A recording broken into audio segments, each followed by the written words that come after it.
বাইরে একটি অনলাইন টকশোতে অংশ নিয়েছিলেন ৬ জন নারী জাগরণের অগ্রদূত: নাদিয়া ইসলাম, নীরা ইসরাফিল, পরিমণি, ফাতেমা তনি, মেঘলা আলম এবং ইসরাত জাহান প্রীতিলতা। ফান বয়েজ টিভির সিনিয়র সাংবাদিক আবদুল্লাহ বিন কাসেমের তথ্যমতে তাদের এই টকশো সাধারণ মানুষ নাকি মুখে রুমাল চেপে দেখেছে।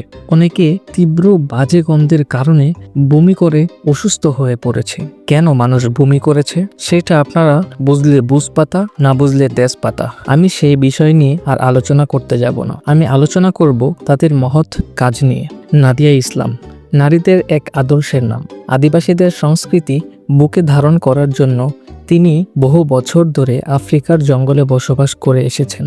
চুল হারপিক কালারের রং করেছেন, হাতে পায়ে ট্যাটু করেছেন, শরীরের যত ফুটা আছে সবখানেই তিনি রিং বসিয়েছেন। শুধু তাই নয়, পোশাক আশাকে তিনি বিশ্বাসী না, তিনি বাবার মরিদ। যদি শরীর থেকে চামড়া ফেলে দেওয়া যেত তাহলে তিনি সেটাই করতেন।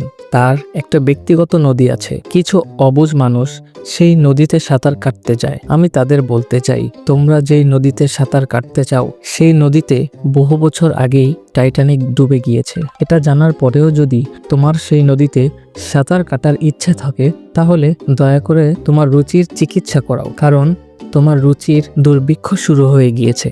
আমার কথা শুনে নাদিয়া ইসলামের ফেসবুক আইডিতে ঢোকার দরকার নেই, কারণ যে একবার তার আইডিতে ঢুকে যাবে তার গোসল করা ফরজ হয়ে যাবে।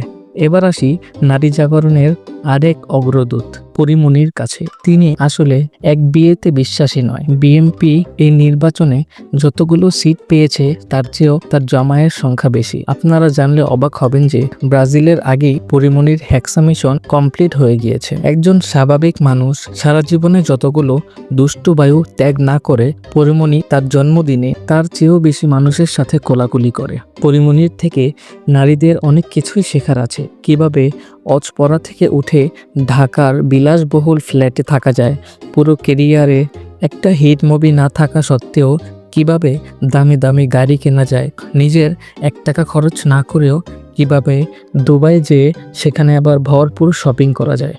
নারী জাগরণের আরেক অগ্রদূত রুবাইয়াত ফাতেমা তনি। কিভাবে মাথার ঘাম, শরীরের ঘাম ফেলে সফলতা পাওয়া যায় সেটা নারীদের তার কাছ থেকে শেখা উচিত। শরীরের ঘাম যেখানেই ফেলুক না কেন আপনাদের জানার দরকার নেই। জানার দরকার হলো উনিও হেক্সা মিশন কমপ্লিট করার পথে অলরেডি 3 ধাপ এগিয়ে আছেন।